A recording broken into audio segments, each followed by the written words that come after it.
함께 읽겠습니다. 이와 같이 주의 말씀이 힘이 있어 흥왕하여 세력을 얻으니라.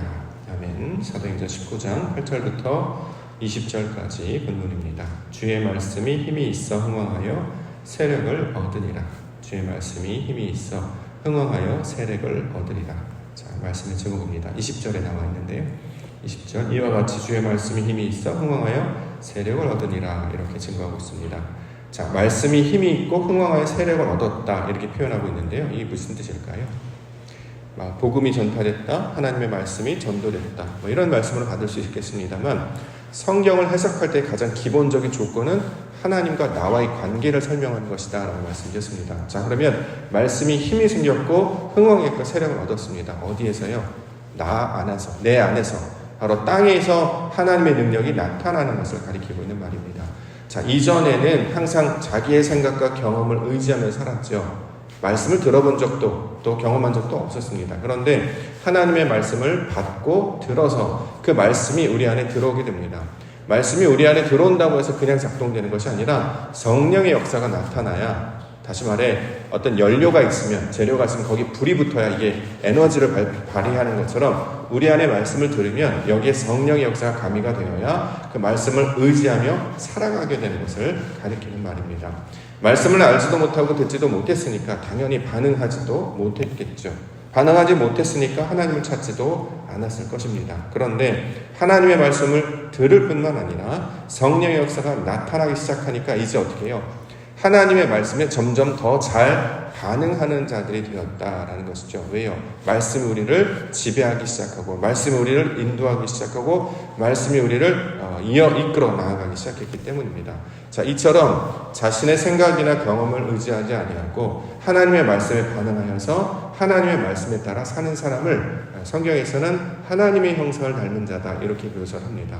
자, 어저께 수요일 날 요시야 왕에 대해서 살펴봤잖아요. 요시야 왕, 하나님의 형상을 닮은 자, 말씀을 따라 살도록 돕는 자를 요시야의 의미로 우리가 이해를 했습니다.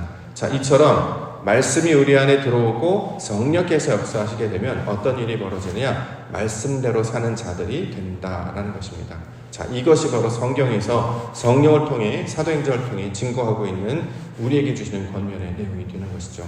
사람은 본성적으로 자기 중심적으로 살아갈 수밖에 없습니다. 그렇죠? 내 중심, 모든 것이 나를 중심으로 돌아가게 된다라는 거죠. 그런데 주의 말씀이 우리 안에 작동하기 시작하면, 말씀이 흥왕하여 힘이 있어서 우리 안에 작동하기 시작하면 자기 중심으로 살지 아니하고 어떻게 해요? 하나님 중심으로 살게 된다라는 것이죠. 이걸 이제 우리가 태양계를 한번 비유를 해보죠. 예전에 역사적 과거에 우주가 지구를 중심으로 돈다고 생각했던 시절이 있었잖아요. 지구는 가만히 있고 태양도 돌고 다른 별들도 돌고, 자, 이런 이제 세계관을 가진 적이 있었습니다. 이런 세계관을 가지게 되면 사람이 어떤 생각하냐면 지구가 나잖아요. 모든 것이 나를 중심으로 돈다고 생각해요. 그럼 문제는 뭐냐면 나는 제자리에 가만히 있고 뭐가 변해야 됩니까? 세상이 변해야 된다는 거죠. 저 사람이 변해야 되고 환경이 변해야 되고 나는 가만히 있어요. 아무런 발전도 변화도 한 걸음 나아가는 것도 없이 세상이 달라지고 저 사람이 달라지고 교회가 달라지고 나라가 달라지고 이렇게 생각해야 된단 말이죠. 자, 이렇게 생각하는 사고가 자기중심적으로 살던 시대, 소위 말하는 이제 하늘이 돌고 하는 천동설이냐 지동설이 했던 그 시절의 내용으로 설명할 수 있을 것입니다. 그런데 이제 과학이 발달하다 보니까 하늘이 도는 것, 그러니까 지구 중심이 아니라 태양을 중심으로 돌더라. 지구라고 하는 것은 하나의 별에 불과하다. 수성, 금성, 지구, 수금지와 목토, 천해면 우리가 과학 시간에 배우는 것처럼 중심은 태양이고 별들이 도는 것이다. 이게 이제 밝혀졌지 않습니까? 신앙도 마찬가지죠. 내 중심으로 세상이 돌아가는 것이 아니라 하나님 중심으로 돌아간다는 거예요. 그럼 나는 별 중에 하나에 불과했구나. 그렇죠? 내가 중심이라고 생각했는데 그게 아니라 그냥 별 중에 하나에 불과했고 내게 맡겨진 소위 말하는 그 길, 황도길, 천도길, 계속 우리가 이제 지구가 돌아가는 그 길을 열심히 자기 역할을 감당하는 것이 내가 감당해야 되는 것이냐. 자, 태양을 중심으로 열심히 자기 일을 성실하고 충성스럽게 감당하는 것이 자, 바로 우리에게 맡겨진 것이구나 라는 것을 이제 알게 된다라는 거죠. 자, 이걸 이제 교회라고 갖고 와 볼까요? 교회는 자기 중심으로 돈다고 생각하시는 분들이 있어요. 그래서 자기 기분대로, 내게 맞는 대로 모든 것이 돌아가야 된다고 생각하죠. 본인이 판단하고, 본인이 결정하고, 교회에서 이렇게 합시다, 저렇게 합시다 결정을 해도 그건 그거고, 그때그때마다 자기 중심으로 생각하기 때문에 그건 맞아, 그건 틀려, 옳지 않아. 심지어는 어떤 스케줄이라든가 이런 뭔가를 같이 연합해서 합시다 했기 때문에 순번을 나누거나 역할을 나눠서 합니다. 이제 그것도 임의대로 막 바꿔버리죠. 왜요? 자기 중심으로 생각하기 때문에 그렇습니다. 그런데 교회는 그게 아니라 우리는 어떤 한 부분을 감당하고 있는 것이죠. 그래서 우리가 원래 재료도 되지 못하고 다듬지 못한 돌이었는데 윗돌, 예수 그리스도의 그 에베네셀의 돌이 우리를 다듬으셔서 네모난 돌, 정육면체가 되게 하심으로 이것이 성벽을 이루는 재료 쓰이거나 또는 성전을 구성하는 재료 쓰일 수 있도록 우리를 다듬어내는 과정이 이 신앙의 전체적인 역사입니다. 그렇기 때문에 성령이 우리 안에 들어오셔서 우리가 작동하기 시작하면 우리의 모난 부분이 이제 다듬어지게 되는 거예요. 내 뜻대로 하고 싶었던 것들을 깨트려 버리셔서 하나님의 뜻대로 하도록 자꾸 맞추며 살게 하신다는 거죠. 자, 이것을 하나님 중심으로 살아가는 것으로 우리가 이해할 수 있을 것입니다. 자, 우리가 이제 예배하고 말씀을 듣고 예수 그리스도의 사역과 가르침을 받아들이는 것은 우리의 본성은 자꾸 자기 기분대로, 내게 유리한 대로, 내 스케줄대로 하려고 하는 것을 끊어내고 하나님 중심대로 이제 맞추며 살아가게 하시는 과정으로 설명합니다. 근데 예전에는 이걸 잘 받아들이지 못했다가 성령의 역사가 나타나면 점점 우리 마음 가운데 그러한 감동을 주셔서 맞추려고 합니다. 예배도 드리려고 하잖아요. 말씀도 따르려고 하고, 자, 그 중에 내게 맡겨준 내 역할이 뭘까를 잘 기대하면서 이것을 찾으며 감당함으로 거기에 참여하는 자가 될 때 그것을 기쁨으로 여기고 감사로 여기고 영광으로 여겨서 하나님을 겸손하게 따라가는 자들. 자, 이것을 하나님의 형상을 닮은 자다. 이렇게 설명하고 있는 것이죠. 교회 공동체를 그 모양으로 만들어 주시고 또 우리도 그러한 사람으로 만들어 주시기 위해서 한 사람 한 사람을 별처럼 불러주신 줄 믿습니다. 별은 스스로 빛을 내는 게 아니라 태양빛을 받아서 반사하는 거잖아요. 하나님의 그 영광을 우리가 받아서 반사하는 것이죠. 자, 이것이 그래서 전체냐? 그게 아니라 나는 한 부분에 불과합니다. 그래서 제가 하나님께서 맡겨주신 그 길 열심히 따라가겠습니다 라고 그것을 붙잡고 나아갈 때에 그것이 생명력을 가지는 하나의 우주관을 이루는 것고, 우주관을 이루고 또 교회 공동체를 이루고 우리의 삶의 역할을 맡는 것처럼 언제든지 내 중심이 아니라 하나님 중심에 살게 하여 주시옵소서. 삶을 살아가다 보면 자기 스케줄이나 자기 생각대로 하고 싶을 때가 너무나 많습니다. 그럼에도 불구하고 어쩔 수 없는 경우도 있겠죠. 그러나 시도는 해봐야 되겠죠. 내게 어떤 일이 생겼어? 그럼 당연히 내 중심을 생각해야지. 그게 아니라 내 중심을 하는 사람이었다면 어떻게 하면 하나님 중심을 맞출까? 그러면 나를 바꿔야 되잖아요. 예를 들어서 어떤 일이 생겼어요. 그런데 교회를 가야 된단 말이죠. 왜냐하면 역할을 맡았기 때문에 평상시에는 그렇게 할 수 있어요. 다른 사람하고 뭐 조정을 한다던가 이야기를 한다던가 이러면 할 수 있는 것인데 문제는 뭐냐면 교회에 직분을 맡는 게 되게 어렵고 힘든 이유가 뭐냐면 책임을 다해야 되기 때문에 그렇습니다. 이분이 한번 했던 일이면 이게 하나의 소리면 사례로 남기 때문에 발자취가 되기 때문에 이게 이제 소위 말해 본이 되는 것이죠. 어려운 일이 생겼어. 근데 내가 같은 역할이 있는데 어려움이 생겼어. 그런데 뭐가 우선순위가 되어야 됩니까? 말로는 하나님이 중심이다. 하나님의 일이 우선이라고 생각하면서 실제로 어떤 문제가 터지면 그렇게 생각하지 않는다는 거죠. 그래서 내 중심에서 하나님의 중심으로 바꾸려니까 힘들 수밖에 없는 거예요. 내 중심으로 살면 그냥 하던 대로 하면 되죠. 익숙하니까. 근데 하나님 중심대로 하려면 스케줄을 바꿔야 돼요. 더 열심히 준비해야 되고 미리미리 뭔가를 마련해야 되고 그렇지 않으면 시간을 확보해 놓지 않으면 또는 약속이나 어떤 계획들을 바꾸지 않으면 거기에 맞추지 못하기 때문입니다. 이처럼 이전에는 자기의 계획과 생각과 모습대로 살았던 자가 하나님 중심으로 살겠다고 바뀌어지는 것을 오늘 본문에서는 말씀이 힘이 있어 세력을 얻는다라는 표현으로 설명을 하고 있는 것이죠. 자, 우리가 신앙생활에 나아갈 때 점점 우리는 하나님 중심으로 사는 자들로 바꿔주실 줄 믿습니다. 그때 나타나는 여러 가지 일들이 있다면 문제가 생겼다면 그때 하나님께 간구하는 거죠. 하나님께서 분명히 예배드리게 하시고 역할을 맡게 해주셨는데 놀랍게도 내 일과 부딪혀요. 그런데 내 마음 가운데 하나님의 일을 중심으로 두고 싶습니다. 근데 상황이 변하지 않는단 말이에요. 그러니까 도와달라고 하는 거죠. 하나님께서 은혜 주시고 그래서 끝까지 붙들려고 해야 이게 놓쳐지지 않습니다. 그냥 요즘에 보면 너무 당연하게 쉽게 모든 것들을 그냥 해왔던 방식으로 대체하는 경우를 보면서 우리가 이걸 이렇게 하는 게 맞나 이런 이제 불편함이 생기는데, 말씀을 살펴보니까 하나님의 중심으로 두는 자에게 나타나는 그 믿음의 분투, 이것이 우리 가운데 나타나기를 원합니다. 이 마음을 다시 한번 마음을 품게 됐습니다.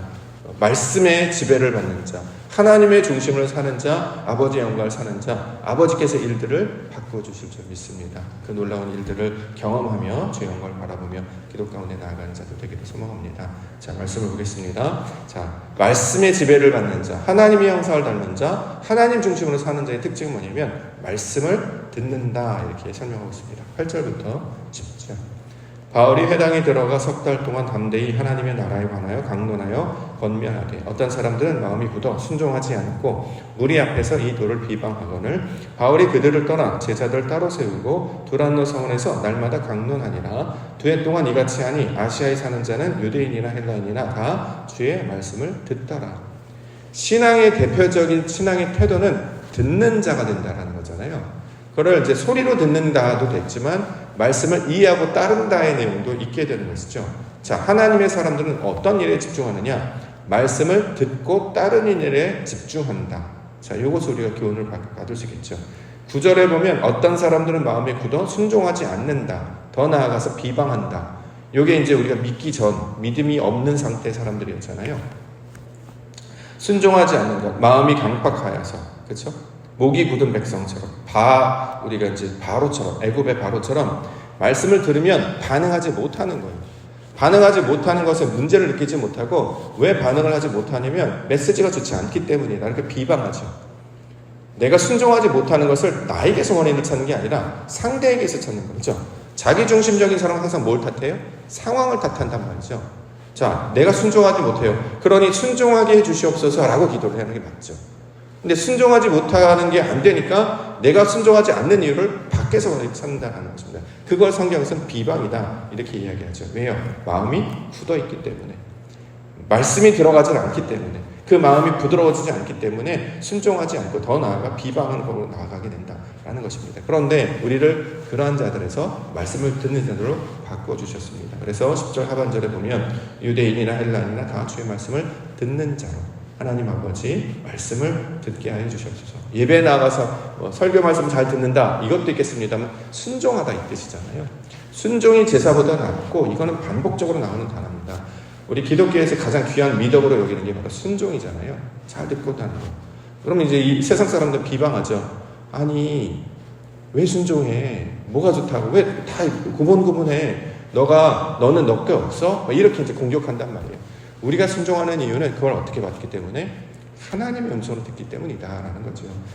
무슨 뜻이 있는가 보다, 하나님께서 내게 뭘 원하시는가 보다, 그걸 따라가는 것이지 사람에게 순종하는 게 아닙니다. 우리가 그걸 기억을 해야 할 수 있어야 될 것입니다.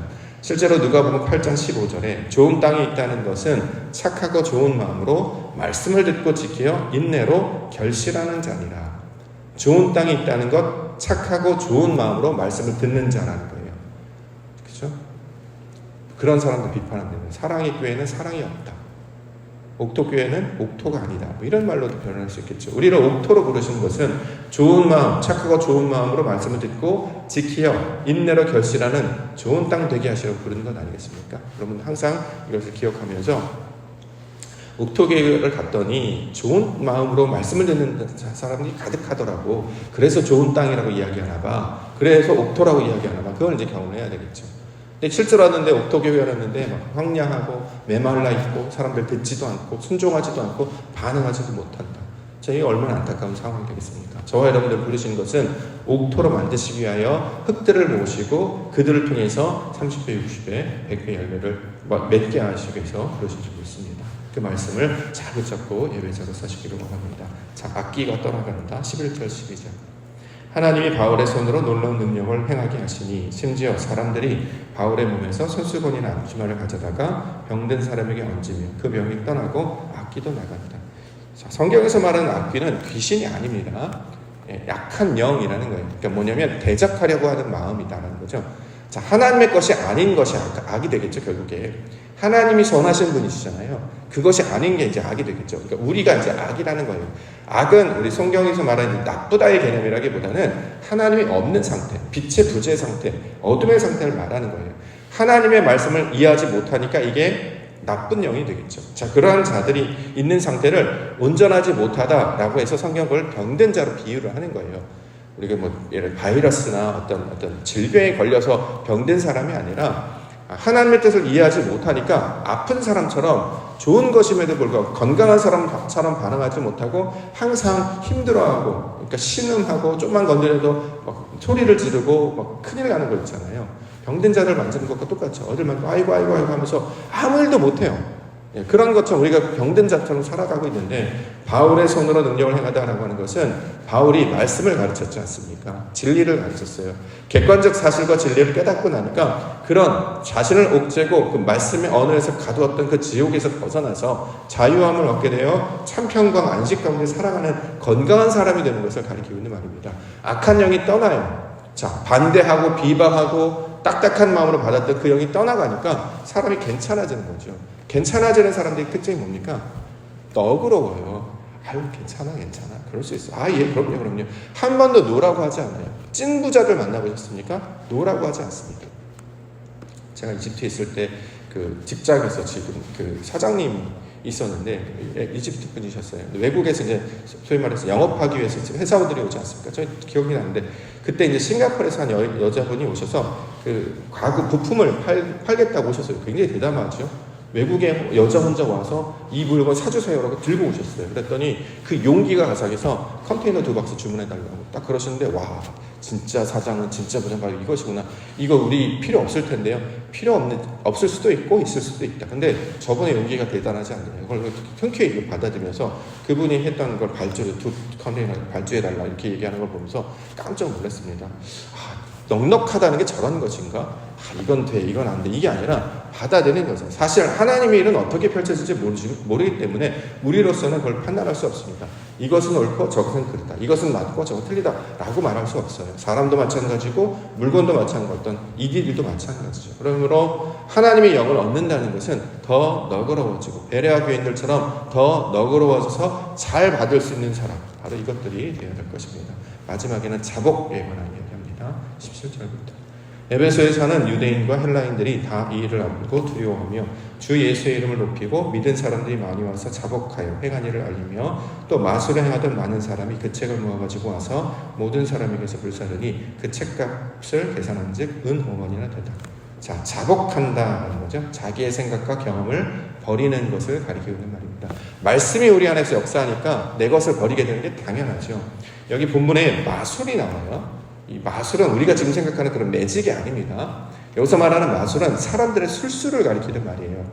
하나님의 말씀을 따르지 않고 진리를 따르지 않냐고 사람들의 처세, 자기들이 막 여론문을 한다든가 작담을 한다든가 계획을 짜는 모든 방법들을 오늘 본문에서는 마술로 번역을 했습니다. 여기서 말하는 것은 매지션에 관한 이야기가 아니라 사람들이 하는 술수를 가리키는 말이죠.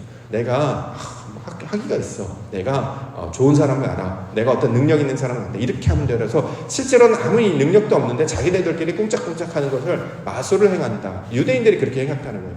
그래서 거기서 이제 5만이나 되는 책을 버렸다라고 이야기하지 않습니까? 빌립보서 3장 8절부터 보면 또한 모든 것을 해로 여김은 내 주 그리스도 예수를 아는 지식이 가장 고상하기 때문이라. 내가 그를 위하여 모든 것을 잃어버리고 배설물로 여김은 그리스도를 얻고 그 안에서 발견되려 함이니 내가 가진 의는 율법에서 난 것이 아니요 오직 그리스도를 믿음으로 말미암은 것이니 곧 믿음으로 하나님께로부터 난 의다. 이렇게 얘기합니다. 자, 사람의 경험과 수고로 얻어지는 모든 것을 버리고 오직 하나님을 신뢰하며 나아가는 것. 그것을 이제 성경은 의라고 이야기하는데 그 의로부터 나의 믿음이 나왔다는 거예요. 뭐 신앙적인 연륜이 얼마나 됐고 내가 얼마나 수고했고 내가 얼마나 헌신했고 이게 아니라 단순히 나는 하나님을 믿습니다. 그러므로 내 것을 내려놓을 수 있습니다. 라고 말하는 그 믿음을 따르는 자가 된다라는 거죠. 이걸 자복의 개념으로 설명하고 있습니다. 말씀의 역사가 나타나면 어떤 일이 벌어집니까? 저와 여러분들이 더 괜찮은 사람이 될 줄 믿습니다. 우리말로 하면 훌륭한 사람이 되는 거예요. 자, 그럼 어떤 사람이 훌륭하냐? 그리스도를 닮은 자가 훌륭한 것이죠. 우리의 오직 목표는 그리스도입니다. 세상에 어떤 사람 다 살펴봐도 그 유명한 위인들 비하인드 스토리 들어보니까 원래 위인전에 과연 나갈 만한 사람인가? 링컨 대통령, 우리가 알고 있는 무슨 어떤 대단한 사람들 이야기 들어보면, 비하인드 스토리 들어보면 그렇지 않았어요. 다 그냥 사람이었다라고 생각이 들죠. 좋은 일을 한 건 맞죠. 그러나 어두운 면도 항상 있었어요. 사람을 따라가는 것이 아니라 온전하신 그리스도 예수를 따라가야 합니다. 그분이 우리의 유일한 신앙의 목적이요, 목표가 되기 때문이죠. 자, 그런데 어떻게 해야 우리가 그리스도를 닮을 수 있느냐? 말씀을 따라가라, 성령을 따라가라, 이렇게 말씀하고 있습니다. 그러면 예수께서 가셨던 그 길을 따르게 할 것이고 마침내 이루실 하나님의 영광을 보게 해주실 것이다 설명하고 있습니다. 길이요 진리요 생명 되신 예수 그리스도를 닮고 따라가심으로 말미암아 그 아버지의 영광 가운데 거하시는 믿음의 백성들 되시기를 주의 이름으로 축원합니다. 기도하겠습니다.